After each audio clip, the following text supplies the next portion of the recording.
네, 최근에 글로벌 긴축 기조 거기에다가 이렇게 러시아, 우크라이나의 전쟁으로 인해서 인플레이션 압력이 더욱더 가중되고 있는 상황입니다. 글로벌 증시의 흔들림, 우리가 어떻게 분석을 하면서 투자 전략 세워봐야 할지 긴급 진단을 하는 시간 마련을 했습니다.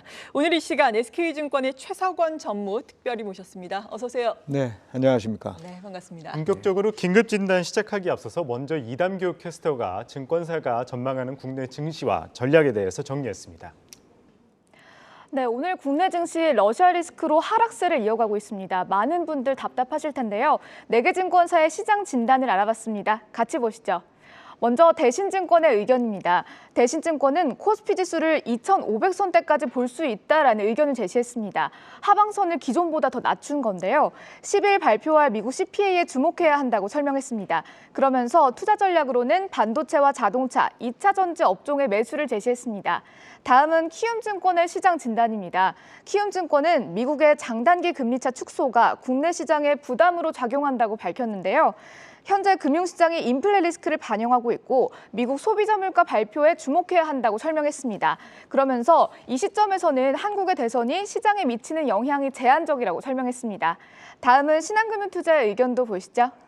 신한금융투자는 인플레이션과 원자재발 성장 둔화를 우려점으로 꼽았는데요. 원자재와 경기방어주 중심의 포트폴리오를 투자 전략으로 제시했습니다. 그러면서 통신과 음식료 그리고 방산과 유틸리티를 관심 업종으로 꼽았습니다. 마지막으로 유진투자증권의 의견입니다. 유진투자증권은 지정학 리스크에 국내 주가가 급락했다고 밝혔습니다. 다만 주간 수익은 미국의 기업 대비 선방했다면서 반도체 장비주 같은 경우에는 투자 확대의 수혜를 입었다라고 설명했습니다. 지금까지 4개 증권사의 시장 진단 알아봤습니다.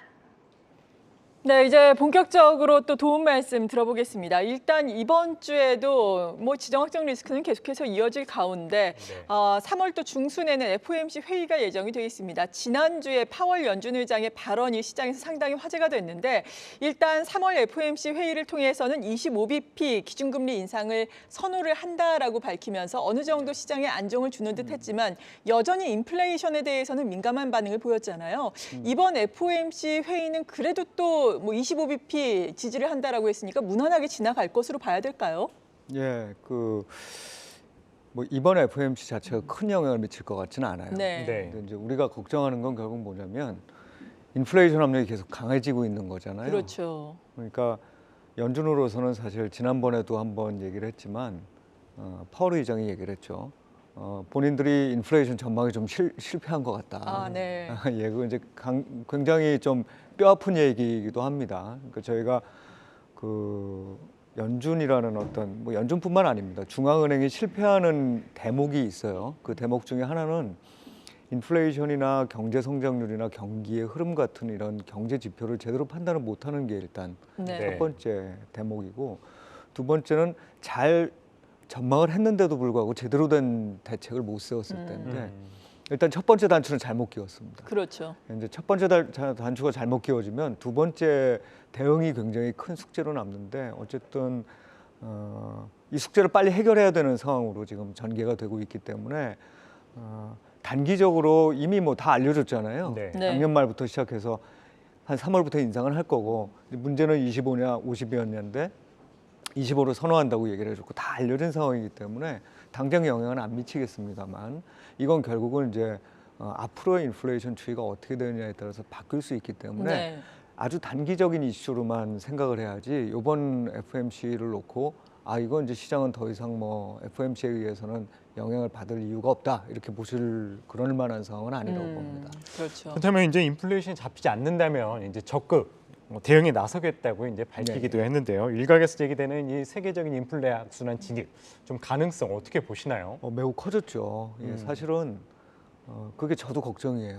너무 가격들이 올라가고 있어서. 그러니까요. 아마 다들 느끼실 겁니다. 투자에 있어서의 어떤 의사결정에도 중요하지만 실제 주변의 물가들이 굉장히 많이 오르고 있다는 걸 느끼실 텐데 이게 또 굉장히 어려운 부분인 게 우리가 연준이 됐던 각국 중앙은행이 인플레이션을 잡을 수 있는 방법은 두 가지인 건데, 하나는 실제 수요를 줄여버리는 거예요.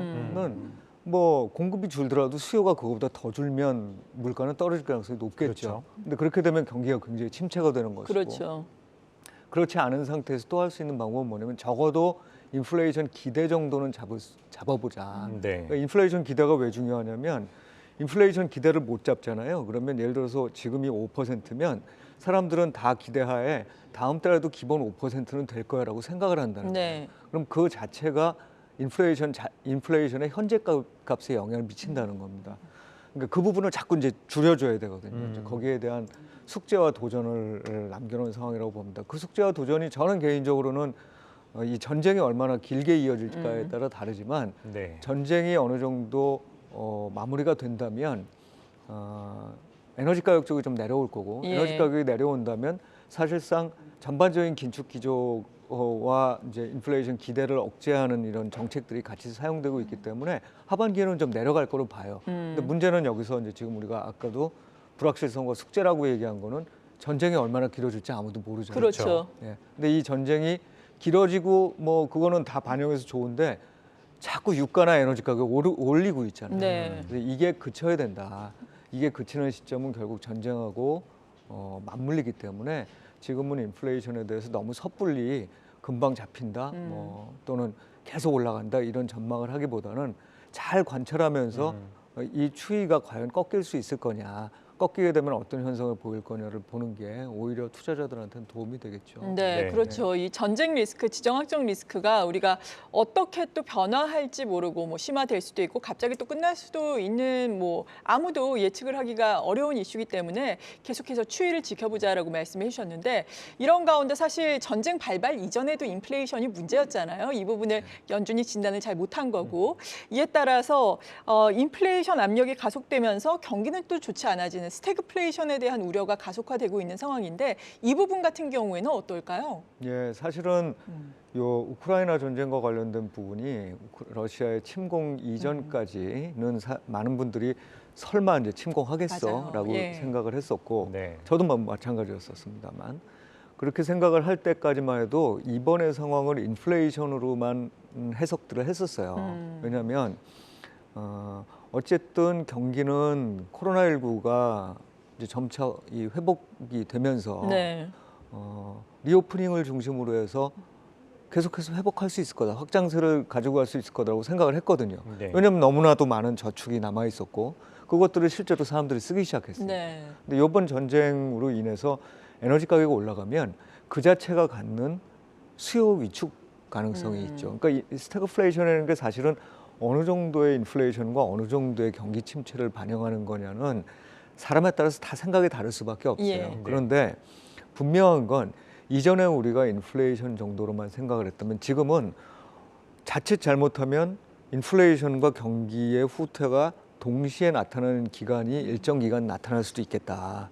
이렇게 보는 시각이 이제 맞는 것 같아요. 그래서 저희들도 사실 지금 현재 아까도 말씀드렸다시피 하반기에는 물가가 내려가면서 네. 완화될 거로 보기 때문에 올해 내내 스태그플레이션이 진행되는 정말 아주 나쁜 어글리한 그런 상황으로 가지는 않을 거로 봅니다만 분명한 건 지금 상황에서는 이전보다 리스크가 커져 있다. 그리고 그거를 충분히 다 반영한 거는 시장이 아니기 때문에 굉장히 신중하게 스태그플레이션으로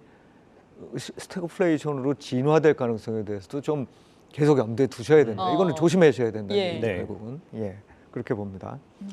그 유가 급등뿐만 아니라 또 하나 알아볼 게 이제 환율 급등이란 말이죠. 이 시장 불확실성이 커지고 안전자산에 대한 선호가 커지면서 이 원달러 환율 또한 1,220원 돌파를 했는데요. 이 오늘도 시장이 요동치고 있는데 이에 대해서는 좀 어떻게 보시나요? 예, 이 환율이라는 게 다른 요인에 의한 게 아닙니다. 지금 제가 말씀드렸던 그 수많은 요인들이 네. 시장의 안전자산 선호 현상을 확 끌어올리고 있는 거죠. 우리나라가 뭘 대단히 잘못해서 지금 환율이 올라가는 건 아니에요. 네. 그러니까 전체적으로 봤을 때 달러가 강세가 되는 것, 그리고 이머징 마켓 주식이 상대적으로 나쁜 것, 그리고 이머징 마켓의 전반적인 리스크에 대해서 사람들이 우려하기 시작했다는 게 이제 중요한 이슈입니다. 그래서 사실은 전쟁이 이렇게 계속 이어지고 유가가 올라가는 한 환율은 계속적으로 올라가고 환율이 올라가는 압력을 받는 한 외국인들의 투자는 당연히 어려울 수밖에 그렇죠. 없겠죠. 네. 과거 우리나라의 이 주식시장을 보더라도 원화가 강세인 시기에 주가가 올라가요. 왜냐하면 그때는 좋은 시기니까. 네. 그렇죠. 그리고 달러에 대한 수요가 사람들이 막 많아지지 않으니까. 그건 결국은 안전자산보다는 위험자산도 살만한 시기라고 생각하는 거거든요. 그러니까 지금은 그런 부분에서 굉장히 어려운 상황이다라고 볼 수 있고 대신에 이제 제가 오늘 굉장히 비관적인 말씀을 많이 드렸는데 네. 한 가지만 말씀을 드리면 이게 해소되고 나서 예를 들면 올해 말이나 내년도 중반쯤 됐을 때 주가 수준이 어떨 거냐를 놓고 말씀을 드린다면 네. 저는 지금보다 높은 수준일 거라고 봐요. 어. 지금은 이런 온갖 변수들이 굉장한 위험으로 작용을 하면서 시장 자체를 저평가시키는 겁니다. 네. 우리 지난번에 막 고평가시킬 때처럼 시장은 또 저평가시키는 국면들이 있죠. 그에 비해서 우리나라 기업들의 이익에 대한 전망치들은 그렇게 나빠지지 않고 있어요. 네. 그러니까 이제 그런 면들을 감안하되 단지 이제 제가 말씀드리는 건 단기적으로는 이건 뭐 전쟁이든 뭐든 아무도 모르는 일이니 지금은 조심하고 있자 이런 말씀인 거죠. 네, 개인 투자자들은 이에 반해서 오늘 급락하는 가운데서도 적극적으로 시장을 사고 있거든요. 네. 이런 전략이 괜찮다라고 보시는지 아니면 조금 더 기다렸다가 어떤 종목을 사야 한다라고 보시는지 궁금해요. 예, 뭐 이 말씀의 이 전체적인 어떤 그 기조가 네. 제가 지금 불확실성, 특히 이제 전쟁이 언제 끝날 거냐, 유가가 언제 내려갈 거냐 이런 부분들에 걸려 있다고 보면 시점을 딱 찍어서 언제 사시면 제일 좋아요 이렇게 그건 얘기하기는 모르죠. 예. 어려운 국면이고 예. 그런 측면에서 개인들의 의사결정은 제가 보기에 나름 합리적인 부분이 아, 있습니다. 예. 예. 그러니까 결국은 저평가된 시점에서 사들어가서 1년이나 1년 반 정도를 기다렸을 때 지금보다는 높은 주가까지 올라갈 거란 믿음을 바탕으로 하는 거란 말이죠. 그런 면에서 분명히 있을 법한 선택이다. 다만 지금 단기적으로 굉장히 리스크가 커졌을 때 행동은 내 모든 이 돈을 주식에다 한 번에 넣는 건 안 좋은 거예요. 아, 네. 그러니까 지금부터 예를 들면 이 사태가 끝날 때까지 한 20%씩 나눠가지고 내 주식 투자할 부분들을 나눠서 들어가 보자. 그러면 때로는 내가 지금보다 더 낮은 수준에, 때로는 높은 수준에 들어가면서 평균적인 단가를 합리적으로 맞출 수 있을 거예요. 그런 전략이 지금으로서는 중요하다고 생각합니다. 아주 중요한 말씀 해주셨네요. 네, 지금까지 최석원 SK증권 전무였습니다. 오늘 말씀 고맙습니다. 고맙습니다. 네, 고맙습니다.